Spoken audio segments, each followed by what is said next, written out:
So are we ready? Yeah, look good. Okay, great. Well, first of all, I'd like to thank the Chem-Station organizers, Yuzuru, and also my colleagues at Umicore and Merck, who've made it possible for me to give this presentation. It's my pleasure to be the first presentation in this symposium focused on Grubbs catalyst and the applications of olefin metathesis. My talk is going to focus on industrial applications of olefin metathesis. I think Professors Nishida and Takemoto will talk a little bit more about academic total synthesis, for instance, use in synthesis. But my talk will be focused on chemistry that has been implemented on industrial scale, so multiple kilos or even metric ton scale, using Grubbs catalyst technology. So, as an introduction to also not only the different industrial applications, but also the different families or types of olefin metathesis reaction, I want to go through each type of olefin metathesis reaction and really talk about the corresponding applications in their industries. So the first family of metathesis reaction is ring opening metathesis polymerization, or ROMP. So this family of reactions starts with a cyclic olefin monomer, typically something that has a bit of strain, like norbornene or dicyclopentadiene. And upon treatment with a metathesis catalyst, that ring is opened, and the polymerization is driven oftentimes by the driving force of strain release in the monomer. These reactions using, for instance, hydrocarbon monomers result in hydrocarbon polymers, which are highly chemically resistant, as well as both thermally and electronically insulative. So I've shown here a picture of a chloralkali cell top cover, which is made entirely from poly-DCPD or polydicyclopentadiene. You can see in the background, there's a garage door. That garage door is about 9 meters tall. So this cell top cover is quite large. It's about the size of a hot tub turned upside down. So this is a large part which goes on top of a reactor, which is used to generate chlorine under quite harsh conditions, and as you can imagine, quite corrosive. So the poly-DCPD material has the thermal stability, but also importantly, the chemical stability in order to withstand these extreme conditions. In the second picture here, I've shown this is a cross-section of a stainless steel pipe. It's about 25 centimeters in diameter. This is the cross-section of a pipe which would be used to carry oil, crude oil, for instance, from the bottom of the ocean in offshore drilling activities.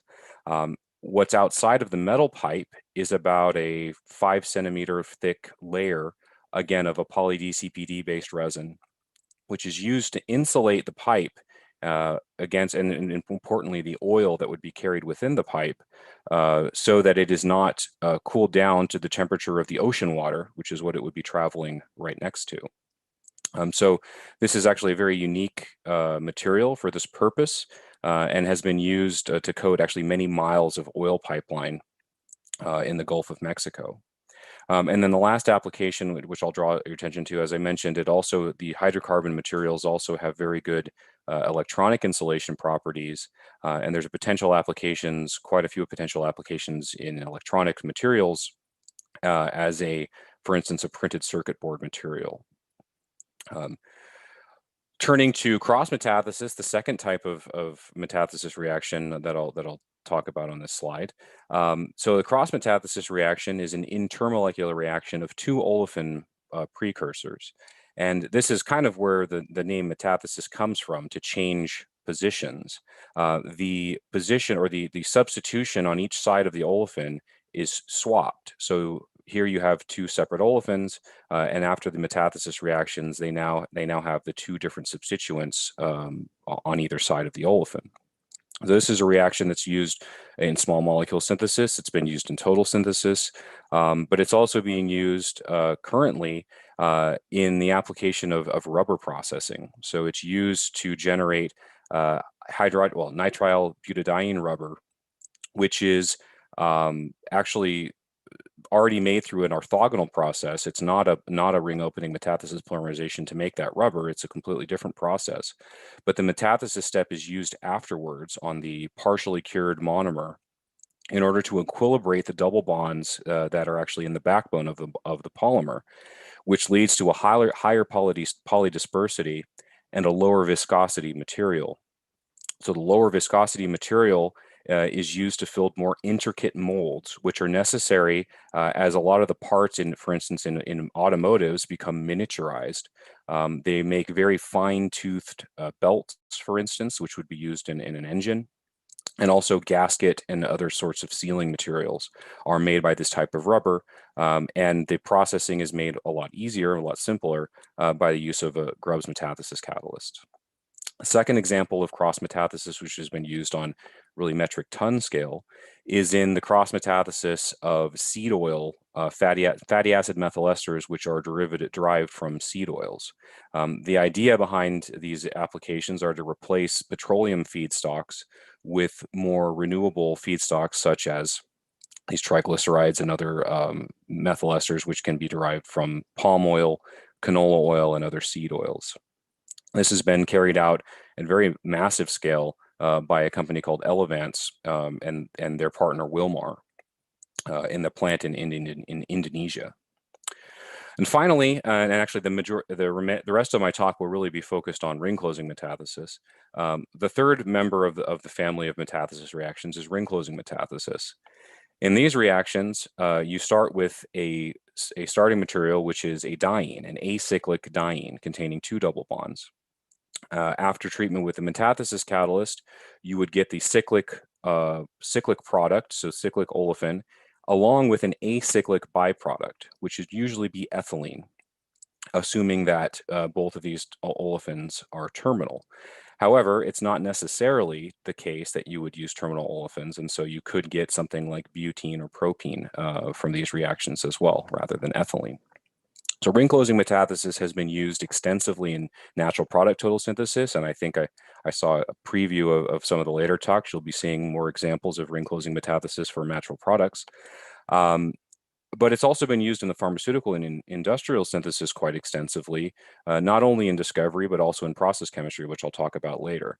The example I've shown on this slide, this is a kind of a cartoon of a stapled peptide. This is kind of a hybrid therapeutic modality between a peptide and a small molecule. It's a very short peptide, something like 4 to 6 amino acids, short enough that it would not on its own fold into any sort of secondary structure. It's not long enough to really to form an alpha helix.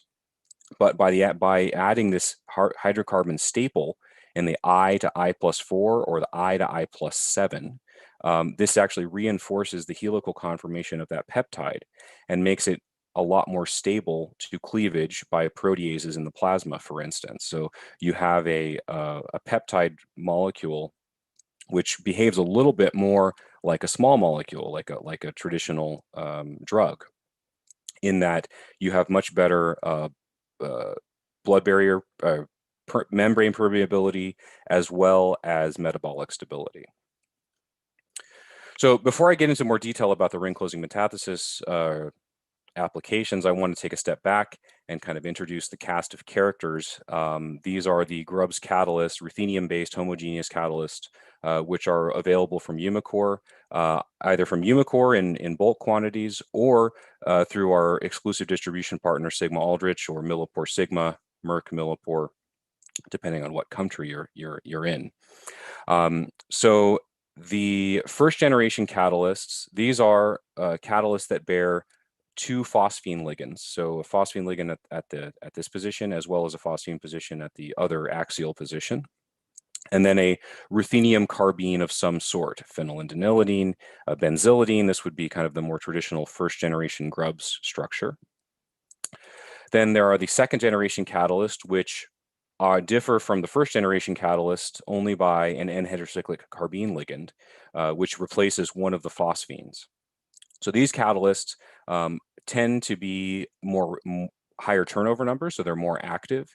And importantly, there are also capable of reacting or initiating onto internal olefins as well as terminal olefins, whereas the first generation catalysts are typically selective for terminal olefins, which can be an advantage in some cases. And finally, the last major family of catalysts are the Hoveda type catalysts, either first generation, again, going along with the same nomenclature or rules as before, where if there's a phosphine at this position, it would be a first generation catalyst, or an N-heterocyclic carbene, it's a second generation catalyst. What's really special about the Hoveda Grubbs catalyst is this chelating ether, which has multiple implications. But it imparts actually quite a lot higher stability of these catalysts, especially the second generation catalyst, since there is no phosphine present in this catalyst structure. There is no liability of the phosphine oxidizing, which is often a very common byproduct of the second generation and the first generation catalyst, Grubbs catalysts. But it also changes the initiation mechanism such that these catalysts are active. They initiate at much lower temperature with respect to the first and the second generation Grubbs catalyst. So Hoveda Grubbs catalysts are active at room temperature or even lower temperatures, whereas the Grubbs catalysts tend to need to be heated to at least 40 degrees Celsius before they will initiate.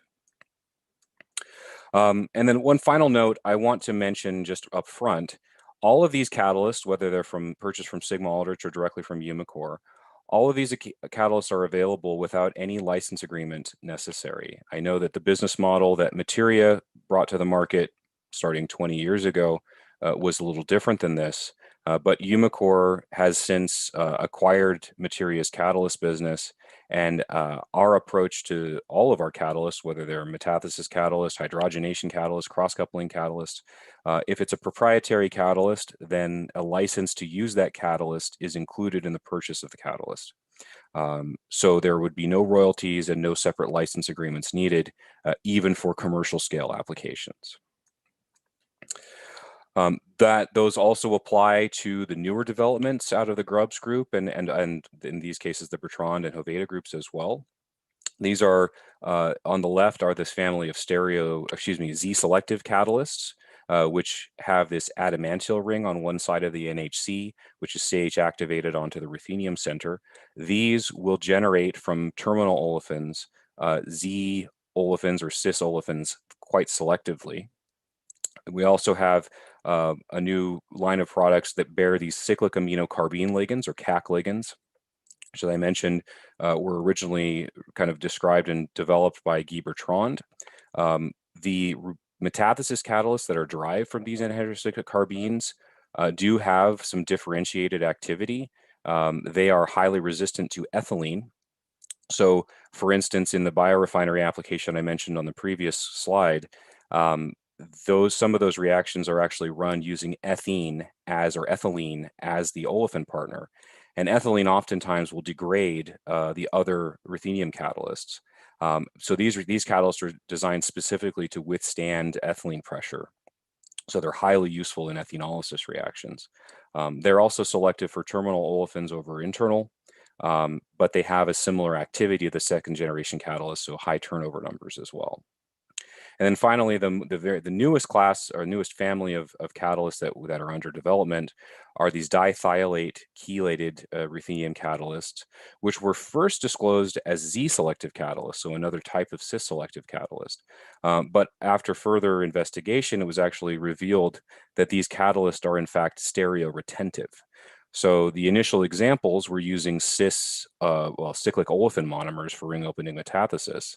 And so the product was obtained with high cis selectivity, but it was later revealed that if you start with a trans starting material, you will get a trans product or an E product. So these catalysts are also under development at Umicore, quite useful especially for generating E olefins, because to my knowledge, this is really right now the state of the art in terms of forming an E olefin selectively under catalyst control. All right, so back to applications of metathesis. So as I mentioned, ring closing metathesis has been used extensively in pharmaceutical synthesis, particularly in discovery synthesis. So ring closing metathesis opens up new synthetic pathways to new types of chemical motifs, which have been explored thoroughly and continue to be explored by medicinal chemists around the world. One very important family of therapeutic molecule where ring closing metathesis has proven especially useful is in forming macrocyclic rings.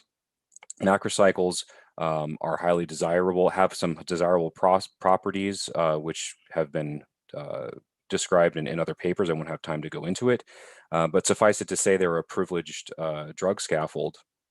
And the first of these types of molecules, which was taken to the clinic using metathesis as a synthetic route, were the family of macrocyclic hepatitis C NS3-4A protease inhibitors. The one I've shown here is called Soluprevir, and it was developed by Boehringer Ingelheim. Both the teams in Germany as well as in the US worked on the development of this synthesis. Ultimately, it was discontinued in phase 2, and after that discontinuation, a number of papers appeared from these groups describing the process development that went into optimizing these reactions and really clearing the way, pioneering the use of RCM on scale. As you might imagine, with any new technology, there are a number of new hurdles or new challenges that would need to be overcome before you can implement it on scale. And many of these challenges were addressed by the BI team. And I think to the credit, to the benefit of the entire community, certainly the process chemistry community, many of these learnings were published so that other groups could learn from them. And that's exactly what happened, in fact. Many of those lessons, many of the same approaches that are described in those original BI papers can be observed in the patents and the papers describing other molecules in this family. The first molecule in this family to be approved was Soluprevir. So this is a very structurally similar molecule to Soluprevir. Contains the same vinyl cyclopropane, where this double bond is formed by ring closing metathesis. So after its approval in 2014, in 2019, the group at Janssen actually disclosed that the ring closing metathesis was used in the commercial preparation of Soluprevir. One thing I'll note, I don't know if you can see that as I mouse over these links, the links will come up. If anyone is interested in reading these papers and you want to have this presentation as a reference, I would be happy to share the PDF. I will have my email information at the end of the talk, and you're welcome to email me, and I can send you a copy so that you can read these for yourself. But anyway, in 2019, the team at Janssen disclosed actually many of the details as well, not only that RCM was used, but many of the details of the process that were implemented in order to make multi-kilo, really hundreds of kilo scale ring closing metathesis possible. And since that initial approval, a number of other molecules have been approved with similar structures hitting the same target. So the one on the left, Voxeloprevir, is an active ingredient in a drug marketed by Gilead. The molecule on the right is the active ingredient in Maviret, which is marketed by AbbVie. And in both of these cases, you can see in patent applications, at least, that our ring closing metathesis is described as a viable route. Of course, you will not. In these cases, they don't necessarily come out and say that it's the commercial path, but they certainly do describe it as a way to make these molecules on scale. But not every example in the pharmaceutical development space is a macrocyclization. There are a couple of really key exceptions to the rule, to the macrocycle rule. The first one I'll talk about is this Azapine containing molecule, which was developed as a cathepsin K inhibitor by GlaxoSmithKline. This was also discontinued in phase 2, and similarly to the BI story, once it was discontinued, the team at GSK disclosed many of the details in a number of papers. So in this case, it's a 7-membered ring that's closed using ring closing metathesis. And I think I'd like to note about this RCM reaction is that unlike the macrocyclizations, and you'll see as in any macrocyclization, the required concentration is quite low in order to prevent oligomerization of those macrocyclic precursors, or precursors to the macrocycle.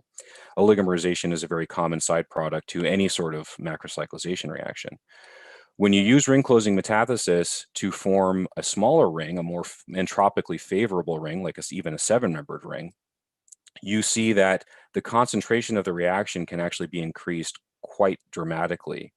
So this notation 5x is 5 volumes of toluene is used as a solvent, which refers to 5 liters of solvent per kilo of starting material. So, or 5 mils per gram of starting material. If you're in academia, that probably sounds like a very concentrated reaction, because it is. So 0.25 mol% of catalyst is all that's necessary in order to affect this transformation. And the product is obtained in good yield and good purity. And I think partly because the catalyst loading is so low here, even the residual ruthenium level is actually quite low. Residual metals are a very common concern in pharmaceutical synthesis. And in this particular case, the next step is actually a heterogeneous hydrogenation. And the authors at GSK propose that hydrogenation actually rejects most of the rest of the ruthenium of this 100 ppm down to an undetectable level by their ICP method once they actually get to the active ingredient. And that's corroborated by other reports, including this report by Merck US, making in this case, they're doing a macrocyclization to make a 20-membered ring using ring closing metathesis. Also very low catalyst loading. The concentration of this is a little bit higher because it is a macrocyclization, but still not too terrible. This RCM is followed immediately, just like in the GSK case, it's followed immediately by a hydrogenation with heterogeneous palladium as the catalyst. There is no chromatography here. It is just crystallized after the filtration to give the product with very low levels already under the ICH guideline, the regulatory guideline for both ruthenium and palladium. And I think the explanation for this, the very efficient absorption of the ruthenium onto activated carbon is because under hydrogen pressure, the ruthenium is converted to a ruthenium hydride species rather than the ruthenium chloride, whatever the decomposition, whatever the Grubbs catalyst becomes after the reaction is complete. It seems that the ruthenium chlorides don't absorb very readily onto charcoal, but the ruthenium hydrides do. So in cases where there is a hydrogenation step following the ring closing metathesis, this is the removal of ruthenium is actually quite a lot easier. So how am I doing on time? Okay, perfect on time. Excellent. All right. So I want to close with a little bit more detail about the last example in pharmaceutical. Actually, this is another commercially approved drug synthesis. So the API in question is called Relaptant. This is marketed as Verubi as a chemotherapy support drug. So this is co-administered to cancer patients as they're receiving their chemotherapy treatment, and it suppresses the nausea and vomiting side effects that often go along with chemotherapy treatment. So this is Relaptant is actually an NK1 receptor antagonist, which is active in the brain. It actually blocks the signal of nausea in the brain, which is what makes it kind of special and differentiated from other treatments. So here's the structure of Relaptant. It's not a huge molecule, but it's fairly densely functionalized. It's a spirocyclic N heterocycle with 3 stereocenters. And I think most organic chemists, if you were to do a retrosynthesis of this molecule, you would disconnect it along the lines that the authors or the coworkers at Schering-Plough disconnected this molecule using polar bond disconnection, CN bond. There's another CN bond, and this you could kind of disconnect back to a Michael acceptor. So a conjugate addition of some sort to install that 4-carbon fragment. We might quibble about whether making this carbon-carbon bond or the esterification is a more sensible approach, but I think this is really probably close to the first type of retrosynthesis that a chemist would come up with when being posed with this molecule. So it was along these lines that the first generation process was used to deliver clinical material for Relaptant. And I haven't shown all of the steps, and I haven't shown the entire sequence But this intermediate is obtained in 5 steps from phenylglycine, or a CBZ-protected phenylglycine. So that stereocenter here is obtained from chiral pool. This stereocenter comes from an asymmetric hydrogenation, a Noyori hydrogenation of the acetophenone using a chiral catalyst. So this intermediate is functionalized further by installing a nitro group at this position, so that this can act as a nucleophile, a carbon nucleophile, to react with this Michael acceptor to form, as I said before in the retrosynthesis, to install that 4-carbon fragment and set up the ring closure by lactamization, which occurs spontaneously once the nitro group is reduced with zinc. So this is overall a 12 total step synthesis. But there's certainly a big drawback, and the major drawback to this synthesis is the selectivity of this carbon-carbon bond formation. So it's not very close to any of the other chiral information in this molecule, so it's maybe not too much of a surprise that the selectivity for this carbon-carbon bond formation is actually quite low. This is only described in patent applications, and so they don't actually disclose the ratio. The DR is not reported, but they do say in the patent that the selectivity is poor. So you could imagine that on several kilo scale, getting 10 steps in and then losing, I don't know, a third, maybe a half of your material to the wrong diastereomer was deemed really not suitable for further development. So the team at Schering-Plough went back to consider other ways they might disconnect this molecule in order to form the product in higher selectivity. So what they came up with was a retrosynthesis which split the molecule in half right down through the center of the piperidine of the spirocycle. So now you have, instead of the carbon-nitrogen bond, you have now a carbon-carbon bond disconnection here in order to assemble this ring. And that carbon-carbon bond is formed using metathesis. So in the forward sense, this comes back again to phenylglycine as the source of this stereocenter. And the same asymmetric hydrogenation to form this stereocenter. But the northern fragments, or the northern stereocenter, is now formed independently by another chiral starting material, pyroglutamic acid. And these two fragments are united under reductive amination conditions. So they're imine formation followed by treatment with sodium triacetoxyborohydride to form this secondary amine.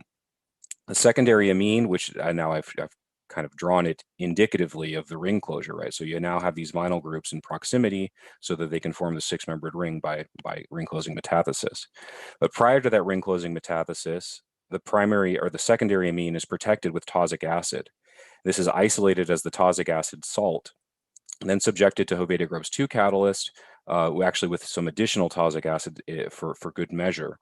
But I think it's important to note that there is not a protecting group needed. It's really the salt formation is the only protection of this secondary amine that's necessary. So Hoveda-Grubbs 2 closes the ring. This is followed immediately by a hydrogenation to form the saturated ring, since the double bond is not present in the desired molecule. And then treatment with HCl to form the hydrochloride, which actually relaptant hydrochloride is the API in this case. So this synthesis, this synthetic sequence, is actually a little bit longer in terms of total steps, but these two syntheses are parallel. So this is a more convergent route overall. So the longest linear sequence is actually 1 step shorter than the previous route.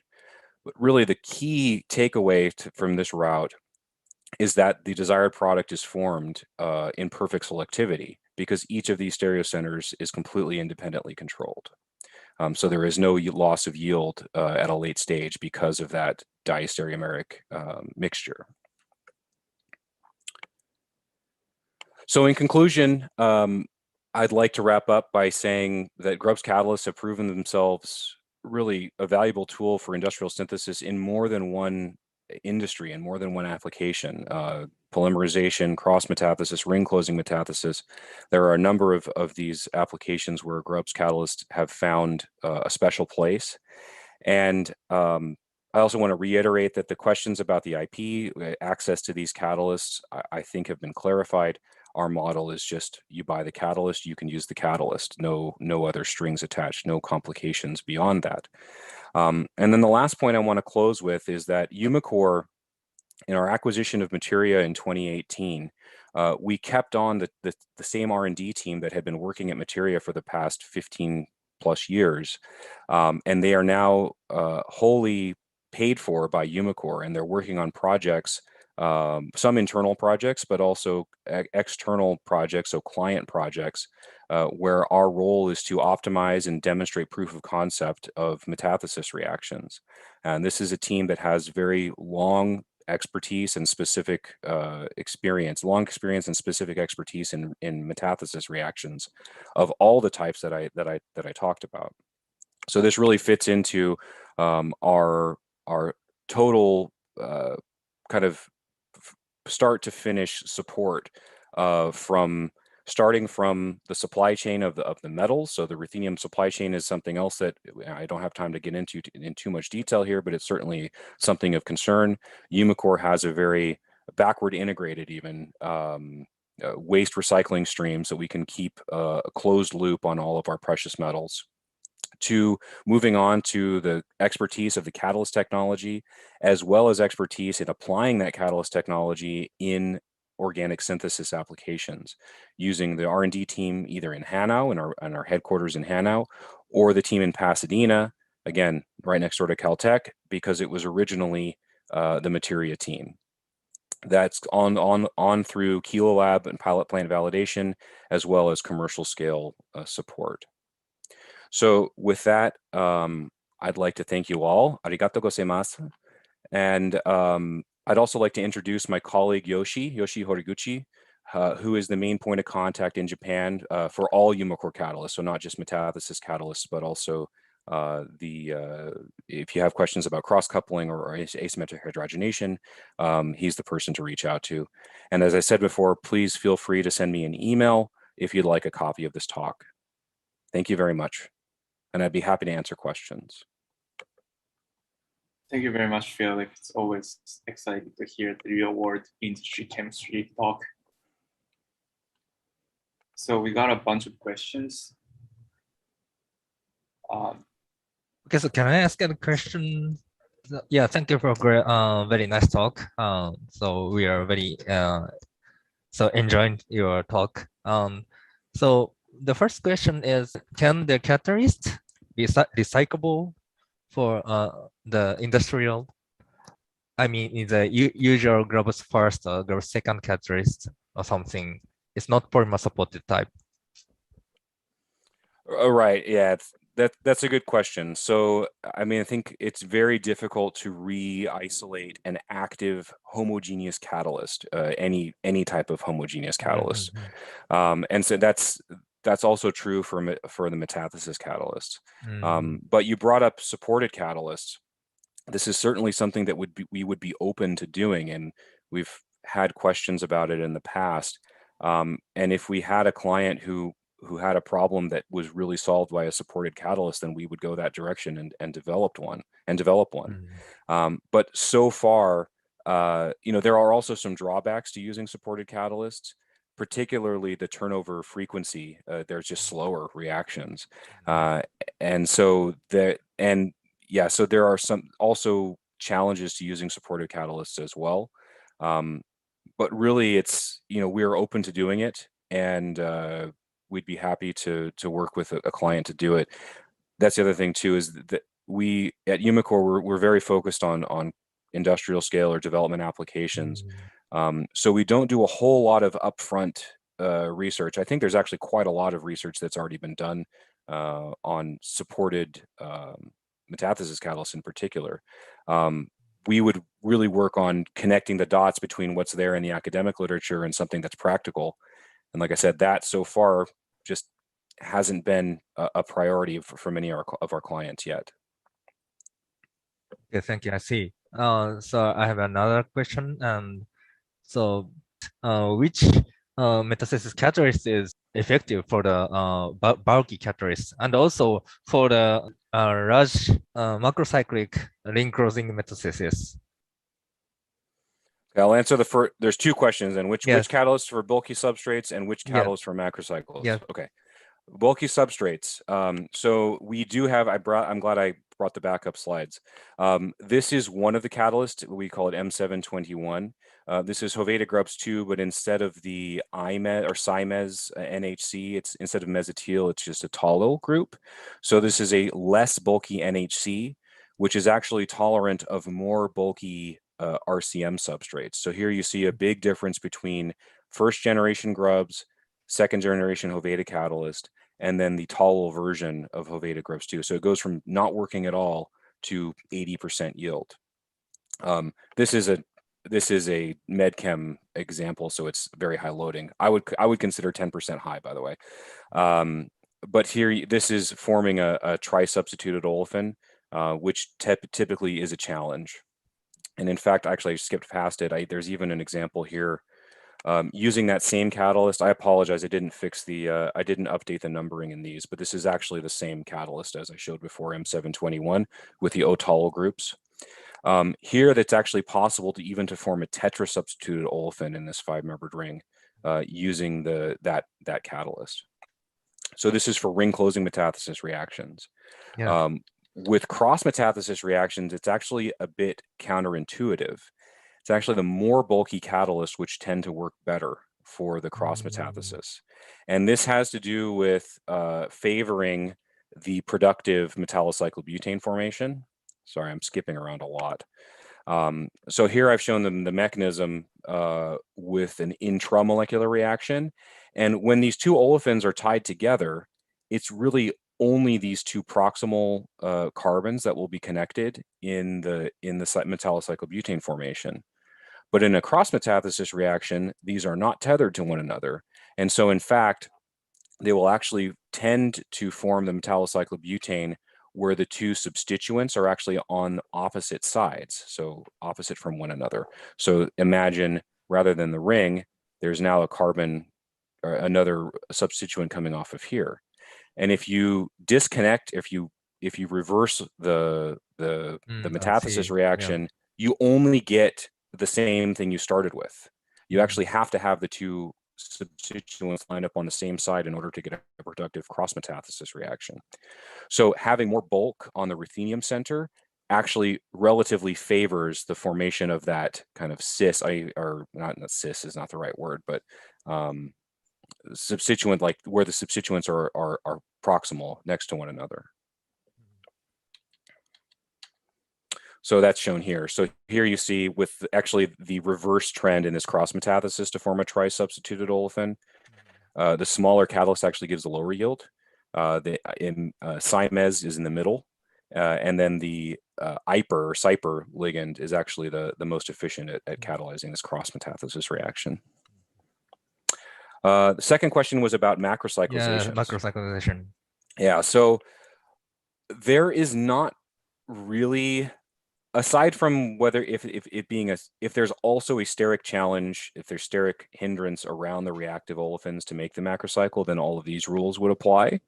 But in terms of a specific catalyst that is good for macrocyclizations, in my experience, the favorability of a macrocyclization is governed mostly by the entropy so basically the favorability of that ring closure.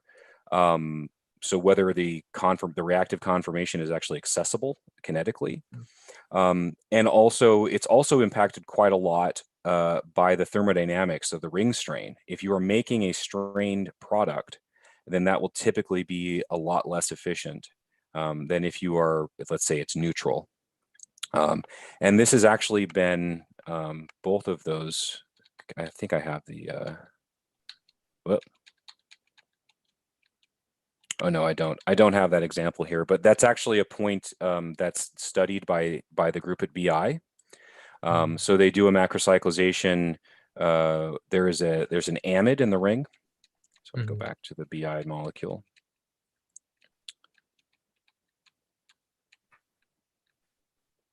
So this amide here. Yes. So it's shown as being S-trans. That's how you'd like to draw it. And that's, of course, the way that it would like to be generally, conformationally speaking. But having that amide be S-trans actually keeps the two reactive olefins away from one another. It doesn't bring them close to one another. And BI showed that if you put literally anything, methyl, acetyl, Boc, anything that would disfavor, so basically make the S-cis more favorable, that dramatically increases the rate of the macrocyclization. I believe that's in, it's one of these, either the 2009 or the I think it's this Orglet 2008 paper where they show that. The other important thing too is actually where the ruthenium, in this case, where the ruthenium initiates also has a big impact. And it's actually different for second generation catalysts versus first generation catalysts. So these are some of the details which I didn't have time to get into. Yeah, thank you for the detailed comment. Yeah. Thank you. Yeah. Hi. Shunsuke, you want to ask one more question before? One more? Okay, yeah, I have a question. Like I pick up the one question. First, thank you very much for your great presentation. I enjoy a lot. Like this is a quite applicable questions, but can you tell us what kind of functional group should we remove before we conduct the metathesis reaction? Like what kind of area should we protect or remove? Yeah, definitely. So I talked about the amine. So an unprotected primary or secondary amine would certainly be something to be concerned with. And you know, the typical way to handle it would be to do a protection, Bach or CBZ or something. But you can also make the salt and see if that works if you want to save yourself a step. This is another one where I think I have. Yeah, so here's an example where there are a number of potential ligands for the ruthenium. And in this case, they just do the reaction with the addition of either HCl or TFA. And with second generation Grubbs catalyst, it works really well as long as there's HCl. If you don't have any HCl, then it doesn't work at all. So that's one thing to try. Or you would need to protect, if this doesn't work, then you would need to protect it completely, whichever nitrogen is actually, this one, it could actually be any of these nitrogens really. But yeah, then you would need to do a full protection. Oxygens, so an ether, usually not a problem. Certain carbonyls can be a problem. So amides and esters, if they are 5 or 6 atoms away from where the ruthenium would be, so it's actually where the second carbon in the olefin is. If it's 5 or 6 atoms away, then it's likely that could come back and form a chelate. So the carbonyl on its own is usually not coordinating enough to really interfere if it's far away. But if it is close enough to make basically a metallocycle, then it can be more of an issue. So carbonyls are kind of, be careful. And then thiols are certainly something that you'd want to be careful about. Thioethers can be okay, but unprotected thiols tend to be actually very good at sequestering the ruthenium. That's actually another good method for getting rid of residual ruthenium if you're not doing a hydrogenation, is using a thiol scavenger. Works really well to coordinate the ruthenium. But it also quenches the catalyst. So. Okay, thank you very much. That's over my question. Thanks. Awesome. Well, we still have a bunch of questions, but because I'm gonna totally move forward. Thank you very much again, Philip, for making it to this symposium. Even though it's 2 a.m., it's 3 a.m. for you now, right? No problem. It was my pleasure. Awesome. Thank you very much. All right. Thank you.